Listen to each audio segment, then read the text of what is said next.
Hey everyone, Rarity Dash here, time for another Patreon-sponsored blind reaction. And this one comes to you courtesy of Chatty Pone, who's requested that I react to Game Boy accessories by the Angry Video Game Nerd.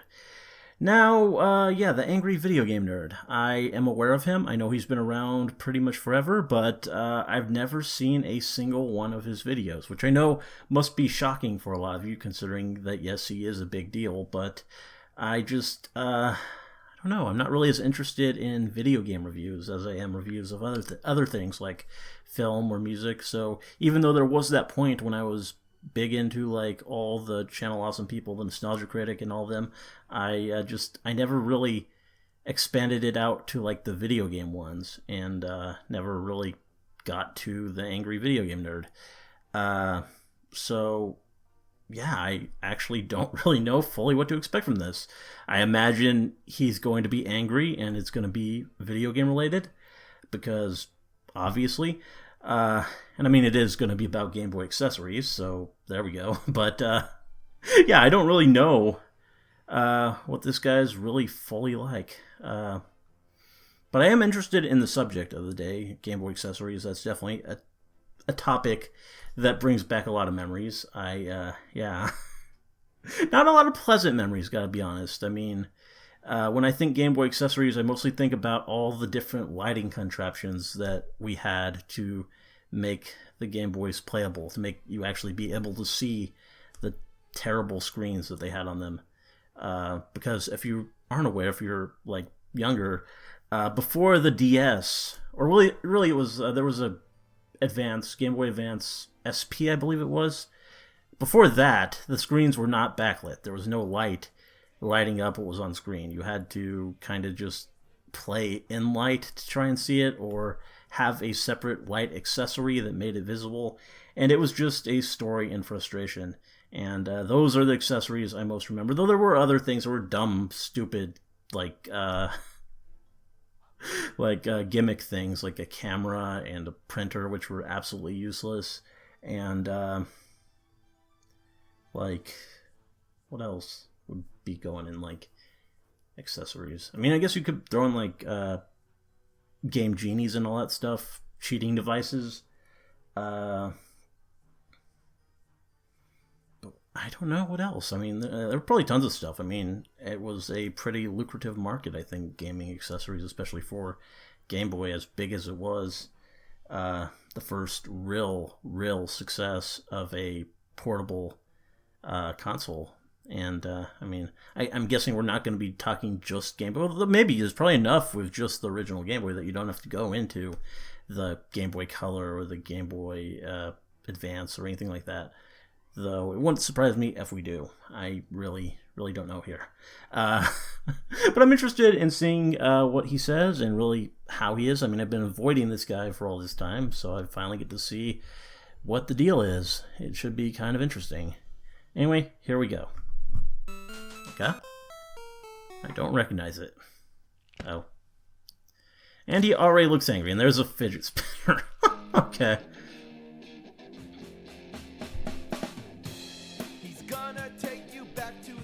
Okay.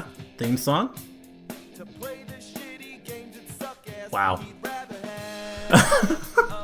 Classy theme song. Very classy.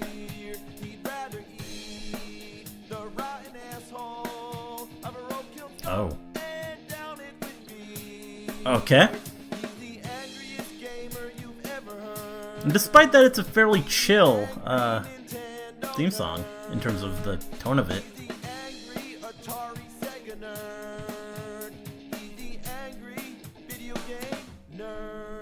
Not bad. Here's a story of a little thing that went a long way. Yeah. It's the Nintendo Game Boy. While not the first portable game console, it was the first to make such a big impact. Exactly. It was hugely successful. There were some amazing exclusive games like Link's Awakening, which alone made it worth it, but lots of the games were just poor versions of NES titles. Very true. Shameful, watered-down arcade games. It didn't matter how compromised they were. As long as they could fit on a Game Boy cartridge, cartridge, why not? The only reason to own Street Fighter 2 on Game Boy would be to play it on a trip or something. But what about when you're at home? You better own the console version too, because if all you had was this, oh man. Yeah, that would suck. These inferiorities hampered the Game Boy's success. Tetris. Nor did the monochrome graphics. A lot of people say the Game Boy's in black and white, but really, it's more like 4 ugly shades of green. Yeah. The screen has no light, so if you try to exactly. play in the dark, you'll exactly. see nothing. You'd think it made a big sensation only because of the novelty of it being portable, and that it would soon fade away once the next thing would come along. But no, that didn't happen. And the competition was fierce. There was the Sega Game Gear, the Atari Lynx, amongst others. They all had color and lighted screens. Yeah, I wonder why those Game didn't Boy take kicked off. all their asses. It came out in '89. I never read either of It those. wasn't discontinued until 2003. Wow. During its lifespan, there was Super Nintendo, Nintendo 64, and even GameCube hit the scene before this gray brick with puke-colored graphics finally died out. Also, as famously shown in Nintendo Yeah, it did Power, take a while before there was soldier a in Game the Boy Gulf Advance. War had a Game Boy that survived a bomb blast. Oh, God. Even though it was burnt black, it still powered on. You can't stop the Game Boy. Apparently not. They were released in different colors, like black, red, and yellow. They even made one transparent. Nintendo Power made stickers, which are still on my only working Game Boy. Then there was the carrying case, which looked like a giant Game Boy. A whole lineage was started, including the Game Boy Color, the Game Boy Advance, Game Boy Advance SP, which evolved into the DS and 3DS. But it's impressive how long the original Game Boy stuck around. And naturally, during that time, lots of add-ons were made for it, mostly by third parties. These range from practical to flat-out ridiculous. Well, let's see and that's what I want to focus on here. The point is, the Game Boy was a long-lived success, and here's the accessories that probably had nothing to do with it. Yeah. The Super Game Boy was I perhaps remember that. the That most was cool. useful, though it's I had one of technically those. a Super Nintendo add-on, an adapter to play Game Boy games on your TV, colorized with lots of color presets and the option to mix your own color combinations. There's border graphics and the ability to draw all over it. A total time waster, but how could you resist? Yeah. Certain games were specifically made for the Super Game Boy with their own color design and borders. But onto the Game Boy. The first thing that comes to mind is the link cable. It's just a simple way to connect 2 Game Boys so 2 players could compete. Never in actually Tetris, used for one of example. those. But then there's the 4-player adapter. It sounds cool, but you need 4 people, 4 copies of the same game, and the game That had to be seems 4-player pretty compatible. limited in That's utility. a rare situation. It would be easier to get the band Witchfinder General back together than getting 4 people to play this thing. Then there's the Game Genie, so you can enter cheat codes. You'd had think one of those maybe, too. just maybe, with this being a portable console, there would be a possibility that it would be the only console to not have Game Genie. But nope. What next? Is there a Game Genie for a Tiger game? So when you're playing in public, everybody will notice this big contraption mounted on the top. Just a big flag to say, hey everybody, I'm cheating. I do have to say, it's really cool that it has a spot that holds the code book. Now you have no excuse to misplace it. With all portable consoles, there is always that issue that when you're going on a trip, you always had to make sure to pack extra batteries. You know there's a battery called God Camel and Die Hard? Oh, well, that's cool. Yippee double A, motherfucker. But you didn't need any of that, because the Game Boy had yes, its own that was a battery pack. must-have. Sure, you had to buy it separately, but you had the option. Complete must-have. But then comes all the weird third-party stuff, like the Game Boy Solar Charger. Oh, come on. You can charge a Game Boy with sunlight? I somehow doubt it. You're supposed to lay it out in the sun for up to 8 hours for a full charge. Then you slip your Game Boy in it, you plug the solar unit into the DC input on the side of the Game Boy, and it works. Oh. I have no idea how long it lasts, but it works. Well, fair enough. This is an eco-friendly solution right here. I'm impressed. So when it comes to charging a Game Boy, there's many options. Is there anything else I don't know about? Is there a Game Boy Wind charger out there? No matter how you charge the Game Boy, the screen still looks like shit, and you can't play it in the dark. Well, here comes the newbie light. So apparently it sticks to the top of the Game Boy. So you just clip it on. How's that good? Oh. It works. You turn it on, you dim the room lights, or even play in total darkness, and it does the job. Yeah. But it takes the same amount of batteries as the Game Boy, so in total, you'd need 8 AA batteries. Yeah. Damn. Then there's the Light Boy. It's the same concept, except this one has a magnifying glass to make the screen appear larger. This one is hard to fit on. You really gotta shove it on there. This time, it only uses 2 batteries, but the light isn't working. Probably broken. Then there's the Light Magic. There must be hundreds of these things. It's the same exact thing as the Light Boy, but it attaches to the Game Boy much easier. Other than that, nothing's different. The light works, so here you can see it in action. It's a nice way to boost the visual appeal, but why not just make a new Game Boy model with a normal screen like everything else? Every version of these magnification... Yeah, they're all rather ridiculous. The other. This one, called the Handy Boy, was released by STD. STD? Who in their right mind would name their game company STD? That's great. It's got the light there. Oh, shit. Wow, that just flew across the room. Okay, wow. Oh, wow, that really sucks. Yeah. That really sucks. I broke that. It was fresh out of the box, and it broke. Sure, it was old, but it seemed like it was hardly used. So I had to rush order a second one on eBay. This one I'm treating as delicately as possible. This It looks one's pretty actually fragile. in worse condition, but the amount of use it got probably made it less stiff. This whole thing is ridiculous. Game Gear never did anything. Never mind. That looks The good ridiculous thing about too. this contraption is that it requires no extra batteries, but there's a light on it. So how does it power on? Well, somehow it taps into the Game Boy's own battery power. The back of the box shows it connecting to the DC port on the side of the Game Boy. But that's a DC input, right? Not an output. Is it both? I tried it, and as expected, it does not work. Not only that, but the moment I plug it in, it shuts the Game Boy down. So this can't be right. Who knows? Maybe somebody out there has tried it this way, and it actually does work, but mine doesn't.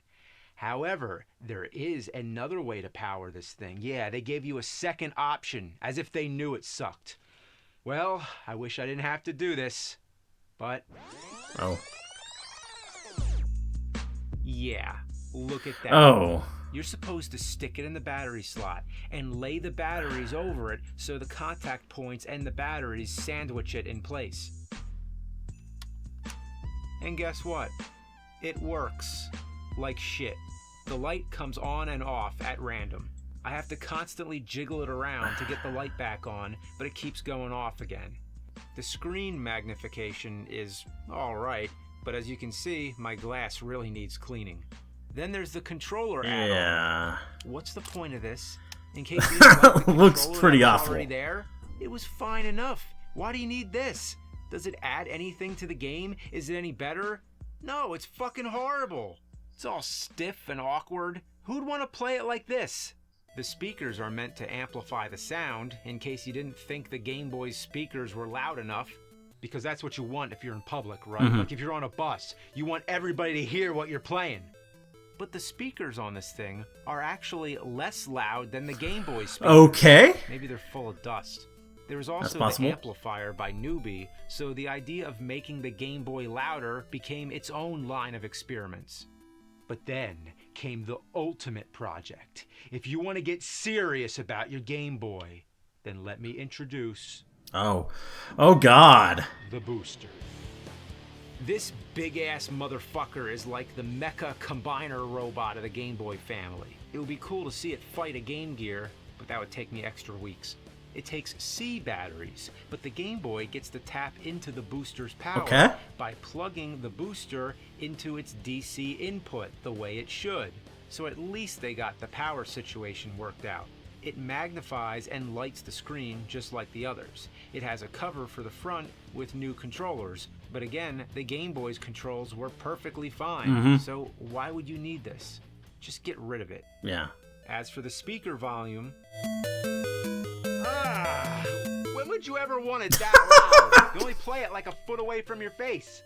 There's a cartridge compartment on the back. Handy. For convenience. It can hold 4 games...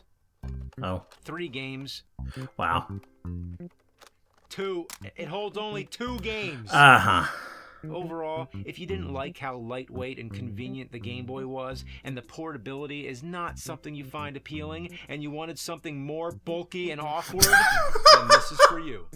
Then there's the Game Boy camera. Oh, yes. That's right, a camera for the Game Boy. And there's no complicated installation. You just pop it in like any game cartridge and snap a picture yourself. There's no way this would work. Let me try this. Oh. Well, I mean, it's a picture. It works. It's not a great one, but... This is selfies before selfies. You can save your pictures to albums, you can mess around with them, you can even play built-in games, like this Space Invaders clone. Yeah, it's the most basic game you could possibly play, but hey, why not?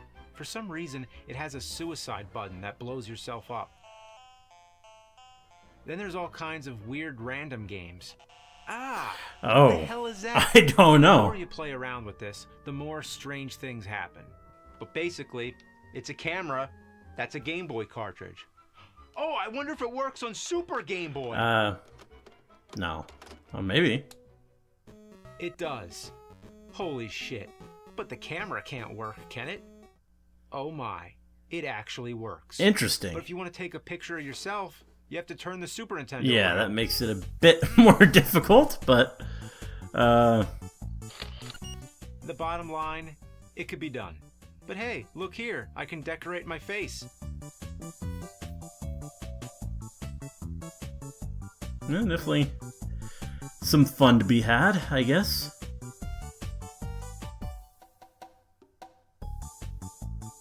Now, this is too much fun. Also, there is the Game Boy printer, so if you want to print the pictures, yeah, that can happen. Yeah. Wow. Lots of these Game Boys Very are impressive. rare. Some of the ones that I couldn't get my hands on are the Game Boy FM radio, the Work Boy, where you can plug in a keyboard and turn the Game Boy into a personal computer, just in case you didn't like using a monitor. Then there was the Hudson Soft Kiss Link, which allowed you to connect the Game Boy to the internet and download exclusive gaming content from Hudson's website. There was the Barcode Boy, which was a barcode scanner with games included, where you unlocked certain features by scanning barcodes found on cards and merchandise. There was the Game Boy Pocket Sonar, so if you bring a Game Boy on a fishing trip, you can detect fish up to 65 feet underwater. The Game Boy Color had a mobile phone adapter and a sewing machine. I repeat, a sewing machine that came with a game cart where you choose a sewing pattern and then the machine sews the pattern. There were also Game Boy shoes. Big platform shoes with spaces to fit your Game Boy Color. Yeah, you look so fucking awesome. But then, to top it off, that's not enough. Finale. What can be more crazy than that? Ready to tell you about this, so just sit back. Here it is, the Petty Sedate. This thing was intended for hospitals to help children relax when they're about to be put under for surgery or medical procedure. Essentially, it's a pair of headphones that you plug into the Game Boy. You could probably plug it into any portable gaming console, but more importantly, it has a cup that goes over the child's mouth and releases the sleep gas or laughing gas or whatever it is they need. So it's the only gaming peripheral I know of that gasses you. Imagine being sedated while playing fucking Dr. Mario. What would that be like? Oh my god, I was gonna make up a bunch of fake shit at the end, like the Game Boy Dog Turd Collector. But nothing I can make up can top this. Yeah. And this thing was real. I mean, it didn't get released, but it was invented and patented. The Game Boy must have been the most multi-purpose thing in existence. Astronauts actually took it into space. It could withstand bomb blasts. You could take photos, print, sew, find fish, get sedated. I want to be sedated with the Game Boy. I want to be sedated with the Game Boy. Bam, bam, ba, bam, ba, bam, Yes. bam, ba, bam. I want to be sedated with the Game Boy. Well, there we go. Yeah, that that kind of escalated there at the end. I gotta say, I'd seen a lot of those. No, I mean, I watched like videos about Game Boy accessories from Ashens, and I think he had a lot of those. But I haven't seen that video in like years now, so I didn't really remember very well. But some of them seemed pretty familiar. But towards the end, it just went off the rails. That was stuff I definitely had never seen before. A sewing machine attachment, and just the shoes and all. Wow. I was pretty shocked. That's some crazy, crazy stuff to exist. I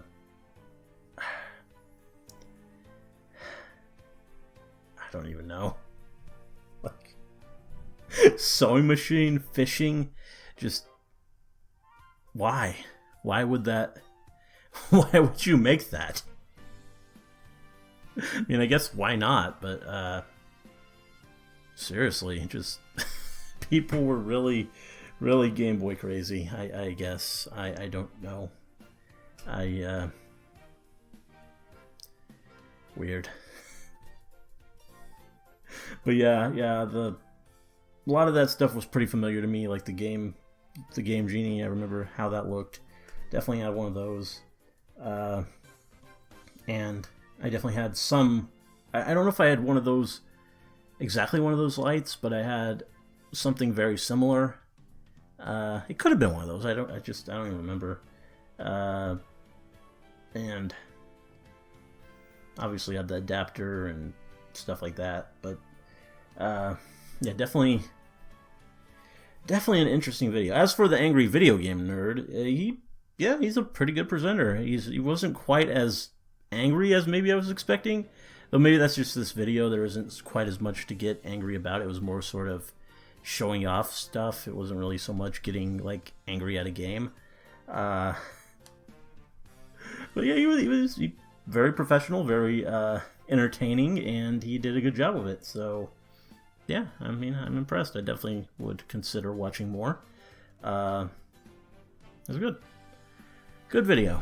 Anyway, hope you liked the reaction. Let me know if you did, and see you in the next one.